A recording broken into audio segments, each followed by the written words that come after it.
Bueno, buenos días a todos los que se conectan a este webinar. Me presento, yo soy María Camila Arévalo, la nueva consultora de Cero y quien los estará acompañando en los próximos seminarios web que ofrezcamos. Ya en unos minutos estará nuestra experta, con quien estaremos hablando acerca de cómo identificar y documentar el riesgo operativo y las generalidades del sistema LAFT. Entonces, pues ya no siendo más, procedemos a darle inicio a este webinar con Erika Benítez, quien es financista y relacionista internacional, tiene más de 10 años de experiencia en la implementación y consultoría en temas de gestión de riesgo. Desde el 2012 está con nosotros como directora de soporte y consultora en sistemas de gestión riesgo y actualmente es nuestra Sales Manager en Conosur, atendiendo mercados como Argentina, Chile, Uruguay y Paraguay. Por otro lado, también tenemos a un invitado que hoy nos estará acompañando en el webinar. Se trata de Fernando Bernal, que es consultor funcional de Cero. Le damos entonces pues inicio a este webinar con la bienvenida a Erika Benítez. Primero que todo, pues buenos días a todos, a los que ya nos han venido acompañando en otros webinars, bienvenidos y qué bueno tenerlos nuevamente por acá. A los nuevos, bienvenidos también. En este momento pues estamos de Buenos Aires. Espero que nos acompañen desde muchas partes de Sudamérica y de Centroamérica como en los otros webinars. Espero que podamos seguir construyendo todos estos conceptos y seguir ayudándolos y aportándoles un poco más a la gestión de cada uno de ustedes, pues al interior de cada uno de sus compañías. Entonces, en este momento vamos a empezar ya con el webinar. Voy a compartirles pantalla.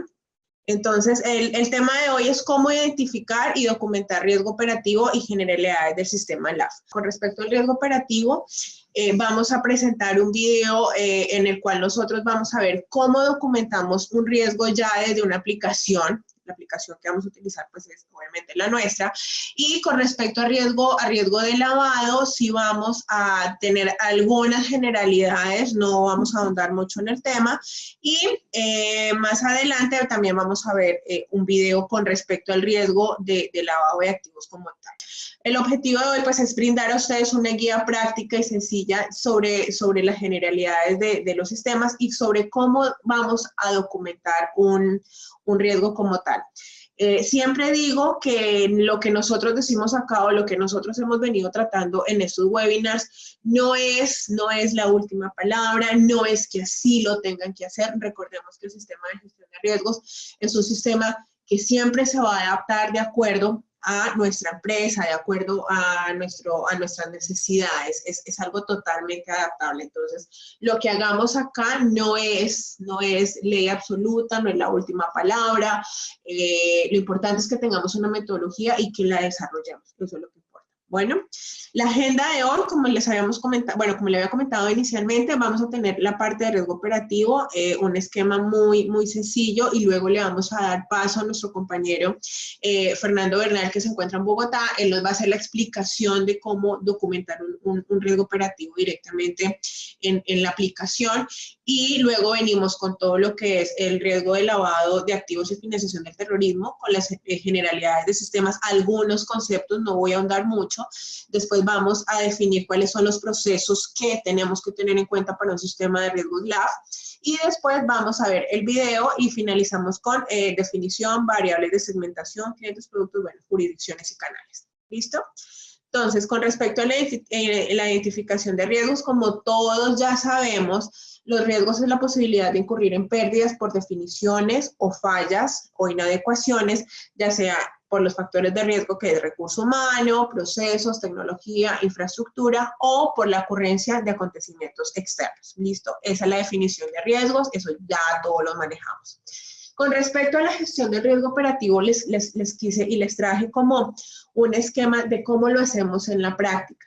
Lo primero que nosotros hacemos cuando estamos con el tema de implementar un sistema de gestión de riesgos es revisar los requerimientos mínimos que me hace la norma, que me está exigiendo la norma, que debo de tener, que debo tener políticas, procesos, manuales, una metodología. Entonces, primero revisamos hacemos la revisión de esos requerimientos mínimos de norma.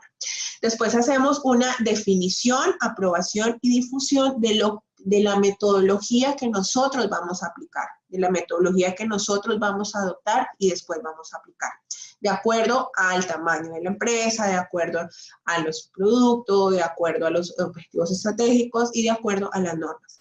Luego de que hacemos esta definición y aprobación de la metodología, venimos con la elaboración de las plantillas a utilizar.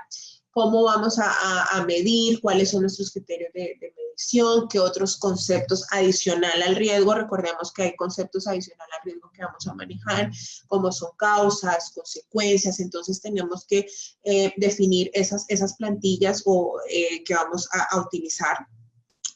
Luego, como recordemos que nuestro sistema de gestión de riesgos es a partir de los procesos de la compañía, entonces tenemos que revisar el mapa de procesos de la compañía, revisar la cadena de valor, porque de ahí es donde vamos a empezar a hacer identificación. Entonces, ¿cuáles son los procesos core del negocio? ¿Cuáles son los procesos estratégicos?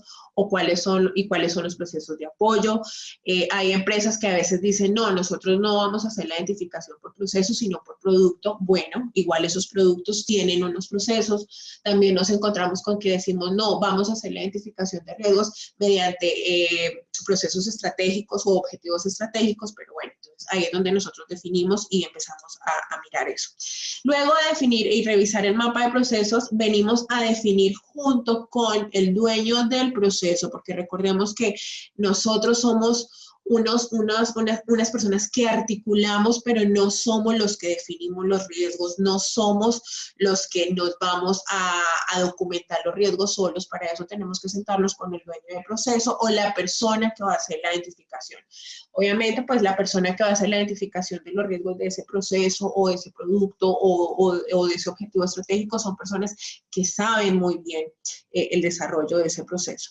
Y después de que definimos con quién nos vamos a sentar, hacemos la aplicación de esa metodología utilizando las plantillas que definimos para la identificación de los riesgos. Listo. Eso es como un esquema de qué es lo que hay que hacer. Bueno, nuevamente vamos a hablar ya un poco más de lo que es el sistema de riesgo LAF. Al final de la presentación vamos a hacer preguntas y a resolver preguntas de cualquiera de los dos sistemas. Entonces, con respecto al sistema de prevención del lavado, voy a tener en cuenta como unos conceptos antes de volver a mostrar la aplicación para la identificación de riesgos LAF como tal. Entonces, los conceptos que quise resaltar es que es un riesgo LAF. Entonces, el riesgo LAF es la pérdida que se materializa al tratar de dar una apariencia de legalidad a actividades ilícitas o a las transacciones de fondos vinculados con el tema de lavado de activos o financiación del terrorismo. Es dar apariencia de legalidad, dineros que vienen de actividades ilícitas como tal. Sistema de prevención LAF simplemente es el sistema. Recordemos que un sistema que me marca políticas, me marca procedimientos, me marca controles, me marca documentación, capacitación. Es eso, todos los elementos que debemos de tener respecto a un sistema como tal. Personas expuestas políticamente son las personas que no son las personas sospechosas, como siempre nosotros decimos, es un PEP, tengamos, ya es sospechoso, y en eso incurrimos muchas personas, como en equivocarnos al señalizar que un PEP ya es una persona sospechosa, y no. Simplemente una persona PEP es esa persona que por su actividad están relacionadas con otras personas o con fondos públicos. No significa de que la persona PEP ya me está generando una alerta o ya me está generando una operación sospechosa. No, es simplemente esta persona que tiene un tratamiento, sí, que la norma me exige tener un poco más de atención sobre estas personas también, pero no son personas a las cuales de entrada ya tenemos que empezar, digamos que a señalar o a vincular con operaciones sospechosas. Para el procedimiento, para el sistema de riesgos de lavado, así como tenemos unos procedimientos. Esos procedimientos es el de conocimiento al cliente, y no solamente en el momento de hacer la vinculación, la relación comercial, sino también ese conocimiento que tenemos que tener a lo largo de toda la relación que tenemos con esta persona. Tenemos que hacer una calificación de esos clientes de acuerdo a la segmentación que nosotros hemos venido generando. Ese cliente tiene una calificación y esa calificación es tanto al inicio del contrato, cuando nosotros empezamos o vinculamos a esa persona, como también una calificación a lo largo de su transacción, de sus transacciones que hace a lo largo de la relación que nosotros tenemos como tal. Conservación y actualización de la información del cliente. Recordemos que la norma nos pide actualización de documentación, actualización de información, establecimiento de alertas y monitoreo para las operaciones como tal. Todos estos son procedimientos. Analizar las operaciones que se presenten como inusuales o que tengan características de inusualidad. Recordemos que nosotros cuando vinculamos a la persona, de acuerdo a lo que la persona nos informa, de situación geográfica, de actividad económica, de sumas financieras, bueno, toda esta información nos da una habitualidad de esa persona. Cuando la persona se sale de esa habitualidad, ya estamos hablando de una operación inusual. Y esas operaciones inusuales nos pueden llevar a una operación sospechosa. Ya vamos a ver como un esquema de esto. Remitir las operaciones sospechosas al ente regulador. Recordemos que las únicas operaciones que nosotros emitimos al ente regulador son las sospechosas, no las inusuales. Reportar, bueno, esas son las que se reportan, y adicionales a eso nosotros tenemos que reportar también de acuerdo a lo que la normativa de nuestro país lo indique, ya sea de manera mensual o trimestral, cierta información que nos pide la normativa como tal, y tenemos que también tener un procedimiento para la desvinculación del cliente. Así como tenemos un procedimiento para la vinculación del cliente, tenemos que tener otro también para la desvinculación del cliente. ¿Listo? Esos son los procedimientos que tenemos que tener básicos para nuestro sistema de gestión LAF. Tenemos otro concepto que es lo que es la debida diligencia. La debida diligencia es los procedimientos que nosotros debemos de tener de acuerdo al tipo, a la calificación que nos arroje ese cliente. Entonces tenemos una debida diligencia simplificada. Digamos que si la calificación de ese cliente es baja, decimos que tenemos una debida diligencia cuando la calificación de ese riesgo de ese cliente nos arroje una calificación media, y tenemos una debida diligencia reforzada cuando la calificación de ese cliente nos arroje una calificación de riesgo alto. ¿Cuáles son las diferencias de cada una de esas diligencias o de cada uno de esos procesos? El requerimiento de documentación. De pronto, si un cliente es calificado como cliente de riesgo bajo, no le vamos a requerir información adicional, simplemente los requerimientos mínimos que debemos de tener, y así sucesivamente, pues de acuerdo a la calificación. Si el cliente es calificado con riesgo alto, ya vamos a pedir balances, ya vamos a pedir contratos, bueno, vamos a pedir otro tipo de documentación que no se le va a pedir digamos que al cliente inicial. Esto es lo que se llama debida diligencia. Son los procedimientos y la documentación requerida de acuerdo a la calificación de cada uno de los clientes. Con respecto a lo que son las operaciones como tal, entonces nosotros tenemos al cliente y el cliente empieza a hacer sus transacciones usuales, las normales, las que definimos que va a hacer. Entonces, cuando el cliente se sale de esa operatoria o de esa operatoria usual, ya estamos diciendo que es una operación inusual. Entonces, cuando nosotros detectamos esa inusualidad, nosotros lo que hacemos es pedir más información. Nosotros, digamos, como gestores o como comerciales, pedimos más información de ese cliente y reportamos al oficial de cumplimiento. El oficial de cumplimiento es el que analiza toda la información que nosotros le vamos a llevar o que el área comercial le va a llevar de acuerdo a esa operación inusual. Entonces, el oficial de cumplimiento revisa, analiza, si es necesario, solicita información adicional a ese cliente y lo clasifica si pasa a operación sospechosa o simplemente queda en operación inusual. Es importante que así no pase y se quede como operación inusual, llevar un registro de esas operaciones, porque en algún momento el ente regulador no lo va a pedir. Bueno, ¿qué operaciones tenían? ¿Y por qué? Y tenemos que justificar el por qué se quedan, digamos que, documentadas como operación inusual. Si la operación pasa a ser sospechosa, no es labor del oficial de cumplimiento hacer las investigaciones como tal. El que tiene que hacer las investigaciones más a fondo es el ente regulador. Entonces, el oficial de cumplimiento, de acuerdo a los plazos y de acuerdo a las características que pide el ente regulador, se la transmite o se la pasa a la entidad, y la entidad es la que ya hace la investigación y define si en realidad es una alerta, si en realidad se lavó. Bueno, eso ya lo hace el ente regulador. Es importante tener esto en cuenta, de que una operación inusual no se reporta, de que una operación inusual, la investigación más a fondo la que lo tiene que hacer es el oficial de cumplimiento, y que si llegamos a una operación sospechosa, esa operación sospechosa, el que la tiene que analizar es el ente regulador, no el oficial de cumplimiento. Bueno, las variables de segmentación.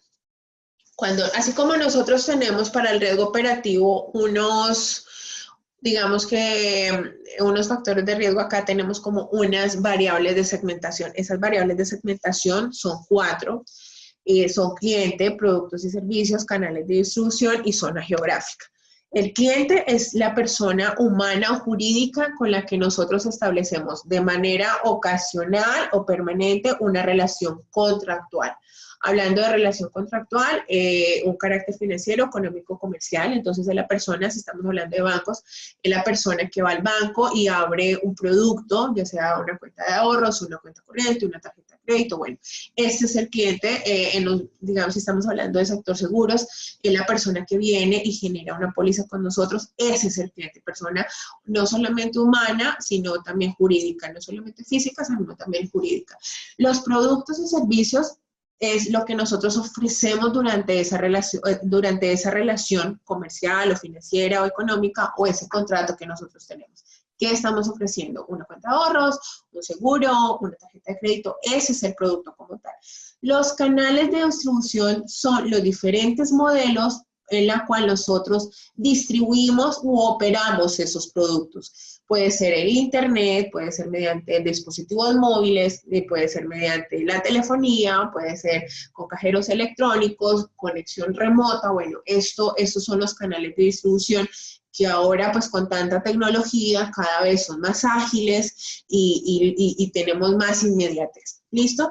Y la zona geográfica simplemente es donde está ubicado ese ofertamiento de producto o servicio. Es donde estamos, digamos, teniendo ese intercambio de productos o servicios. Esto ya sea a nivel local o a nivel internacional. Y de acuerdo a estas zonas geográficas también hay una clasificación. No es lo mismo tener una zona geográfica de frontera, que hay muchas transacciones entre países, a una zona geográfica en el interior del país o en la ciudad capital de un país. Entonces, esto también nos empieza a definir un poco los riesgos, digamos, que en esas zonas geográficas. Ahora ya venimos con la gestión de lo que es, así como Fernando nos compartió el riesgo operativo en una aplicación, ahora vamos a ver cómo se maneja el riesgo de lavado en una aplicación también.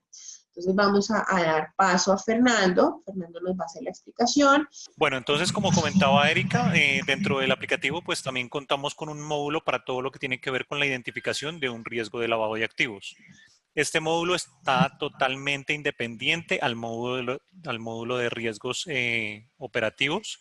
Aquí voy a identificar únicamente todos los riesgos relacionados a temas de lavado de activos. De igual manera, el aplicativo cuenta con las características pues, necesarias para poder identificar un riesgo, como lo es un código, un nombre, una descripción, poderlo calificar en su frecuencia, en su impacto, y ya en relación a todo lo que tiene que ver con la parte de riesgos asociados, todo lo que tiene que ver con el tema de contagio, legal, operativo, reputacional, etcétera. Poder documentar ese tipo de calificaciones y al final obtener también de manera consolidada por cada uno de mis riesgos asociados una valoración de impacto. Poder clasificar o documentar mi riesgo de lavado de acuerdo pues a según cómo tenga yo mi metodología. Clasificarlo por temas de objetivos estratégicos, por temas de algún tipo de área en específica. Si lo quiero manejar con temas de estados, poder identificar primero los riesgos y clasificarlo de acuerdo a los estados dentro del riesgo, etcétera. Adjuntar información dentro del riesgo, como lo que es pues todo el tema de algún documento, alguna información adicional dentro de la parte del riesgo de lavado de activos. Entonces, todas esas características se las puede parametrizar. Dado el caso que haya campos adicionales que ustedes quieran documentar con los que de pronto aquí dentro de este aplicativo no esté la información, el aplicativo está en la facilidad de que tú puedes crear esos nuevos campos para documentar mejor tu información de la parte de riesgos. Eso en toda la parte de lo que tiene que ver con la parte inicial de la identificación. De ahí, en la parte de información relacionada al riesgo, al igual que en riesgo operativo, yo voy a poder identificar a qué proceso pertenece este riesgo, cuáles son las causas y las consecuencias que van a estar relacionadas a todo lo que tiene que ver con el riesgo de lavado, cuáles son los controles que van a mitigar el riesgo, cuáles serían pues, los posibles planes de acción para relacionar al riesgo en esta parte dentro de la identificación, y poder hacer toda la parte de la segmentación de acuerdo a los factores de riesgo que nombraba anteriormente Erika, como lo puede ser pues todo el tema de clientes, productos, canales o jurisdicciones. El aplicativo también te permite hacer una segmentación por cada uno de estos factores de riesgo y clasificar de una manera más ordenada todo lo que tiene que ver el riesgo, ya sea por productos, vincular toda la información de productos, clientes, clasificarlo por clientes externos, clientes internos, persona natural, persona jurídica, etcétera. Ir haciendo todo el tema de la segmentación dentro de la parte de riesgos. Y dentro de la parte de tipologías, poder identificar cuál es la tipología que se puede presentar dentro del riesgo y poder ubicar también cuál es la persona dueña del riesgo y la persona que se encargaría también de realizar las evaluaciones de los riesgos. Entonces, todo esto encontramos en la parte de riesgos de lavado. Al final, lo que nosotros obtenemos de igual manera es un reporte donde vamos a encontrar toda la información de nuestros riesgos, poder ubicar, pues dentro del aplicativo nos genera una clasificación de todos los riesgos asociados, cómo están distribuidos los riesgos, cuál es el porcentaje de riesgo inherente, cuál es el porcentaje de riesgo residual, poder visualizar también las matrices tanto inherente como residual, al igual que en riesgo operativo, poder identificar cómo están distribuidos los riesgos en mi matriz para la parte de riesgos de lavado, poder identificar también la distribución de los riesgos por cada una de las zonas, el número, la cantidad de riesgos, la distribución y cuál es el porcentaje de riesgo residual. Eso en todo lo que tiene que ver con la parte de matrices. Y adicional, nosotros manejamos también unos indicadores para la parte de la distribución de riesgos por factores de riesgos. El aplicativo me muestra por cada uno de los factores inherentemente y residualmente cómo están distribuidos esos riesgos. En esta parte puedo pues visualizar todo lo que tiene que ver la distribución de riesgos por factores de riesgo, ya sea de productos, canales, jurisdicciones o clientes. Y también nosotros manejamos un tipo de indicador que es ya por todo el tema de riesgos asociados. También me hace un comparativo inherente y residual de cómo están distribuidos los riesgos, tanto reputacionalmente, legalmente, en temas de contagio operativo, inherentemente y residualmente para poder visualizar cómo está esa distribución de riesgos. Eso en toda la parte que tiene que ver con el tema de lavado de activos, identificándolo desde una solución o desde una herramienta. Le doy paso nuevamente a Erika para que continúe con su charla en temas de lavado de activos. Gracias, Fer.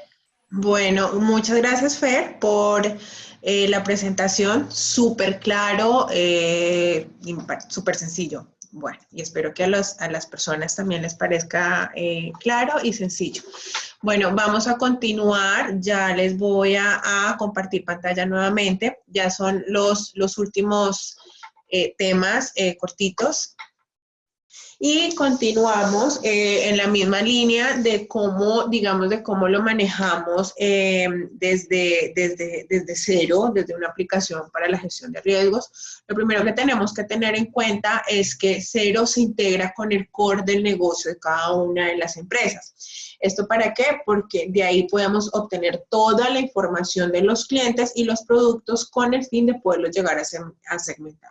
Entonces, acá estamos hablando de que nosotros de ahí obtenemos la información del cliente, los datos financieros, los datos demográficos, el tipo de productos que vamos a tener, y esto con, digamos que para poder llegar a poder tener una información transaccional como tal. Este método de integración, ¿cómo lo hacemos? Lo hacemos mediante integración en línea o en batch. Con respecto a las variables de segmentación, nosotros tenemos las mismas variables, digamos, que requiere la normativa. Tenemos unas variables obligatorias, como es clientes, productos, zonas geográficas, y también tenemos unas variables opcionales, que esas sí las vamos, digamos, que creando de acuerdo a la metodología y de acuerdo a lo que nosotros tenemos como empresa, que son los canales, actividades económicas, entre otros. ¿Esto para qué? Pues para poder llegar a poder tener una historia transaccional y poder crear grupos de segmentación de clientes como tal. Con respecto a los clientes, tenemos un core de clientes. Nosotros tenemos unas calificaciones para cada uno de los clientes. ¿Esto por qué? Porque nosotros al momento de vincular al cliente tenemos unas variables, y esto lo que va a hacer es que a cada cliente le voy a dar una calificación y lo voy a ubicar si es un cliente de riesgo alto, medio o bajo, y pues teniendo en cuenta los factores o la segmentación de las que habíamos hablado hace un momento. Tenemos el tema de monitoreo transaccional. Esto lo hacemos pues de acuerdo a la repetición de operaciones, a los importes de que esa persona, digamos, de que esa persona va a tener. Tenemos herramientas de conteo, totalización, agrupación, promedio. Tenemos un indicador de acuerdo al comportamiento de cada uno de esos clientes. Acá es donde nosotros ya empezamos a hacer lo que es la integración de la segmentación de los clientes con el modelo de alertas y perfilamientos que nosotros vamos teniendo. Y con respecto a la gestión de alertas, pues esas alertas nosotros lo hacemos mediante un diseño de un workflow para los casos que se necesiten investigación. Esto que me permite que yo vaya a tener tratamiento a las operaciones normales como tal. Entonces me va a generar un alertamiento a las operaciones normales, un alertamiento para las operaciones inusuales, las que se salgan de ese marco de normatividad, y también vamos a tener un tratamiento para las operaciones sospechosas que me va a generar el sistema como tal. Eso es con respecto a las alertas, que el sistema las creamos, las parametrizamos y me las va a dar. Bueno, esto es todo lo que tenemos con respecto a la presentación por el día de hoy. Empecemos con las preguntas. Claro que sí, Eri. Digamos que ya empezamos con nuestras preguntas y Aura Muriel nos dice, si mi empresa no está obligada a reportar las transacciones a la unidad de información y análisis financiero, ¿cómo puedo reportar los posibles riesgos de presentarse? Ok, a ver, entiendo un poco. O sea, tiene, ¿cómo es que se llama la persona? Aura Muriel. Bueno, ok, Aura. O sea, ustedes están, o sea, tienen un sistema y están generando un sistema, pero no están obligados a reportar. O sea, tienen debida diligencia, pero no están obligados a reportar. ¿Entendí? Y me dice que cómo hacerlo para reportarlo. O sea, no correcto. hay, no. Aura dice que es correcto. Bueno, listo. Ente regulado o por buenas prácticas lo están haciendo o de acuerdo a alguna, me he encontrado con que están regulados con respecto al debido diligenciamiento. Si el ente no les exige, Yo creo que deben reportarlo de igual manera, deben de tener, así como tenemos, digamos, que unas comunicaciones obligatorias con el ente que son debida diligencia, bueno, y ciertas cosas, tenemos también otro tipo de comunicaciones que no son obligatorias. Yo creo que lo primero es estar muy seguros de que sí es una operación sospechosa y reportarla al ente, como mediante un correo electrónico, un acercamiento, porque si nosotros no lo hacemos y llega a pasar algo de que definitivamente se lave, me van a culpar después o me van a amonestar después o me van a llamar la atención porque ahí cometí una omisión. El hecho de que nosotros no tengamos la obligación de reportar, deberíamos de reportar porque si no estamos omitiendo algo que de pronto más adelante nos vamos a ver perjudicados. Entonces, como hay unas comunicaciones obligatorias, hay otras que no son obligatorias y pienso que lo debemos reportar y pienso que al reportarlo tenemos que tenerlo muy bien fundamentado, por eso digo que lo primero es que sí o sí sea una operación sospechosa. ¿Listo? Gustavo Rojas nos dice, a nivel de un dashboard de legitimación, ¿qué indicadores recomiendan para la gestión de SARLAF? ¿Qué indicadores recomendamos? Bueno, el tema de siempre lo digo y no, o sea, los indicadores que se recomiendan son los indicadores que sean efectivos para su empresa, de que de verdad muestre algo de cada una de las empresas y los indicadores que sean, que me ayuden a tomar decisiones, que tengan la información disponible, que efectivamente yo pueda llegar a hacer una gestión. Entonces, indicadores como por eso yo siempre digo, yo no voy a recomendar, mire, ustedes tienen que tener este riesgo o ustedes como banco tienen o como aseguradora tienen que tener este otro riesgo. No, porque digamos que la gestión de riesgos es adaptable a todas las empresas. Entonces, el indicador que deben de tener es un indicador que sea medible, es un indicador que pueda yo llegar a tener la información disponible, es un indicador que me permita ver cosas reales, situaciones reales de la empresa, ver alguna evolución, ver algún alertamiento. Esos son los indicadores que se recomiendan, pero así como decirte, mira, divida esto por esto, no te lo voy a decir porque pues eso es de acuerdo a los procesos y a las actividades que haga cada una de las empresas. Recordemos que así estemos en el mismo sector, así estemos hablando de los mismos riesgos, cada empresa es un mundo.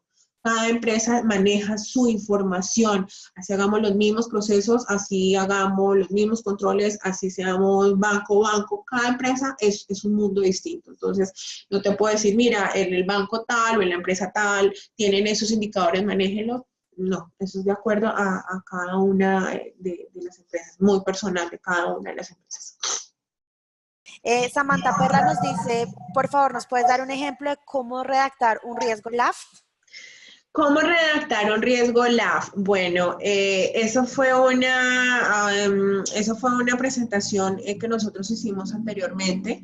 Me tocaría, porque pues ahí tenemos, o sea, para redactar un riesgo tenemos que tener en cuenta ciertos, digamos que ciertos parámetros, que sea descriptivo, que pueda llegar a ser medible, se escriben en unos términos indefinidos. Bueno, tiene como ciertas características. Entonces ahora un riesgo LAF, a ver, un ejemplo así que se me salga de riesgos LAF.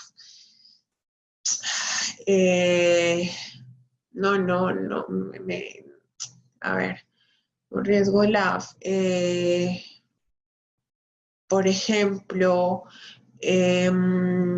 transacciones, que es algo muy obvio, pero bueno, transacciones que superen el monto definido por la normativa y que no tenga un formato, por ejemplo, de conocimiento del cliente. no sé, cosas como muy general te voy a dar en este momento porque no vine así como preparada con un ejemplo puntual, pero lo que sí te puedo comentar es que en los webinars anteriores tenemos la manera como por buenas prácticas debemos de documentar un riesgo, independientemente que sea un riesgo de LAF, independientemente que sea un riesgo operativo, independientemente que sea un riesgo estratégico. Digamos que tenemos una documentación sobre eso. Si quieres, nos dejas tu correo electrónico y te lo podemos llegar a compartir la presentación del webinar o ir a nuestra página de YouTube y revisar el webinar pues, correspondiente a ese tema. Eri, tenemos otra pregunta y Mirna Herrera nos dice, las plantillas a las que se refieren en los procesos de gestión de riesgo operativo, Sí. ¿se refieren a los métodos de medición o es el proceso de identificación en texto? Y que si luego se parametriza con un valor. Bueno, las plantillas son las herramientas que nosotros vamos a utilizar. En este caso, digamos que lo vamos a hacer mediante un Excel o una macro de Excel. La plantilla es como el esqueleto de qué es lo que vamos a documentar. Entonces, también es tema de otro webinar, pero entonces es el esqueleto o el formato, digámoslo así, formato plantilla, en la cual nosotros vamos a hacer la identificación de riesgo. Entonces, que tenemos que tener un código de proceso, tenemos que tener un nombre de proceso, tenemos que tener una descripción del riesgo, tenemos que tener una descripción de causas, consecuencias. Es ese formato o plantilla que nosotros cuando vamos a hacer la identificación de riesgo con los dueños de proceso vamos a llevar para digamos que hacer el levantamiento de la identificación de riesgos. En esa plantilla o en ese documento que tenemos, si no tenemos una aplicación como esta, de que ya tenemos la metodología por debajo, y si yo le pongo A por B, ya me va a dar un resultado. En esa plantilla de manera manual tenemos que formularla para que me empiece a dar esta información como tal. Entonces, cuando dije plantilla, me refería al formato como tal. Tiene que tener incluido el cálculo y la fórmula para que me dé el resultado que queremos. Supongamos que es un Excel, o simplemente cuando ya tenemos una aplicación, pues es muchísimo más fácil porque es llegar y empezar a dirigenciar campos y yo le hago, como Fernando nos explicó, le doy un impacto, le doy una probabilidad y ya me va a sacar el resultado. Entonces la plantilla es como el formato que voy a utilizar para la identificación de riesgo, no el criterio de calificación y cómo voy a hacer los cálculos. Marcelo Ferrari nos pregunta, ¿existe algún checklist de preguntas estándar para la identificación de un riesgo más allá de la complejidad particular de la empresa? Bueno, tanto como un checklist, no, pero digamos que siempre nosotros tenemos que tener en cuenta de que toca tener como unos disparadores, digámoslo así. Entonces es, ¿por qué? Cuándo, a quién afectó, por cuánto tiempo se hizo ese riesgo. Entonces, una descripción como tal, una descripción inicial, el por qué, cuando yo le pregunto a la persona, bueno, y esto que me estás contando, ¿por qué sucedió? Es cuando yo ya estoy hablando de la consecuencia. Si yo le digo, bueno, esto que me estás contando, ¿qué me afectó? Ya estoy hablando, cuando yo le pregunto por qué, estoy hablando de la causa, ¿no? Entonces, la persona viene y me dice, mira, Eri, pasó esto y esto y esto. Y bueno, yo le digo, bueno, ¿por qué pasó? Entonces, cuando yo le digo el por qué, ya me está hablando, así la persona no sepa que estamos hablando de una causa, ya me la está diciendo. Si yo le digo, ¿qué me afectó o qué me trae eso que me estás describiendo? Ya estoy hablando de una consecuencia. Entonces, es simplemente tener como en cuenta estas preguntas disparadoras que cuando yo hago me va a traer más información del riesgo. El por qué, el cuándo, el dónde, el quién o quién fue el responsable o a qué me afecta. Cuando yo digo, bueno, ¿qué me afecta si esto pasó o si llegase a pasar? No, mire, me afecta de que no voy a poder generar un cheque, supongamos. Entonces ya estoy mirando de que me está afectando otro proceso, si no es de mi misma área, ya estoy afectando otro proceso, ya estoy afectando a otra área. Entonces es cuando yo ya tengo que mirar qué es lo que está pasando, porque se pueden llegar a tener riesgos compartidos. Entonces es simplemente tener en cuenta como esas preguntas que muchas veces al solamente hacerlo ya estamos hablando de otros conceptos como consecuencia, como causa, como bueno, ¿qué fue lo que me falló? O cómo lo mejoraríamos. Cuando yo estoy diciendo qué fue lo que me falló o por qué se está haciendo, ya estoy teniendo relación con un control. Cuando yo estoy diciendo cómo lo mejoraría, estoy diciendo, bueno, o ese control que tuve no hay que mejorarlo o no tengo un control, hay que ponerlo. Entonces son como una serie de preguntas muy sencillas que digamos que al desarrollarla nos va a traer otros conceptos relacionados al riesgo como tal. Aura Muriel y nos dice, ¿el software permite consolidar los riesgos hasta el nivel estratégico asociados a los objetivos? A ver, los riesgos permiten consolidarme los riesgos hasta un nivel estratégico y después. Asociados a los objetivos. Sí me lo permite, sí me lo permite. Cuando yo estoy identificando un riesgo, yo puedo relacionar ese riesgo a un proceso estratégico como tal o a un objetivo estratégico como tal, si yo lo tengo documentado ya sea como proceso. Entonces lo puedo relacionar desde la parte de proceso y cuando estoy también documentando, que eso lo explicó Fernando, cuando yo ya estoy documentando el riesgo como tal, si nosotros tenemos los objetivos estratégicos de la empresa definidos, entonces yo lo que vengo y cargo todos los objetivos estratégicos de la empresa y digo, bueno, este riesgo está relacionado con este objetivo estratégico. Entonces yo puedo generar el mapa de riesgos, el mapa de calor, como nos lo mostró Fernando, yo ya lo puedo venir y generar tanto como un proceso estratégico y si no lo tengo desde el punto de vista de proceso estratégico, vengo y hago un filtro y que me muestre los riesgos desde la parte de objetivo estratégico. Entonces ahí me va a dar el panorama o ese objetivo estratégico puntual o ese proceso estratégico. Camilo Mantilla nos dice, ¿cuál es la diferencia a la hora de redactar un riesgo operativo versus un riesgo LAFT? Bueno, ¿cuál es la diferencia de redactar un riesgo operativo con un riesgo LAFT? La diferencia es, digamos, que la vinculación que yo le voy a dar. La vinculación que yo le voy a dar. Los riesgos LAFT no es lo mismo, cuando yo estoy hablando de dinero, que obviamente es muchísimo más complejo. No estoy diciendo que el riesgo operativo sea menos importante, sino que cuando yo ya le pongo la palabra lavado o yo ya lo relaciono con algo de lavado, ya tiene como un valor más, digamos que más robusto. ¿Por qué? Porque el tema de lavado ya está muchísimo más regulado, ya tiene otro tratamiento muy distinto. Ya tengo que involucrar a un ente regulador, mientras que el riesgo operativo pueda que se me materialice, pueda que yo tenga pérdidas económicas grandes y eso, pero yo lo gestiono al interior de la compañía, mientras que el riesgo LAF ya tengo otros participantes ente regulador y esta es como la diferencia. En el tema de la descripción es poner palabras claves como LAF o relacionarlo en el momento en el que le estamos relacionando, entonces vincularlo al sistema como tal.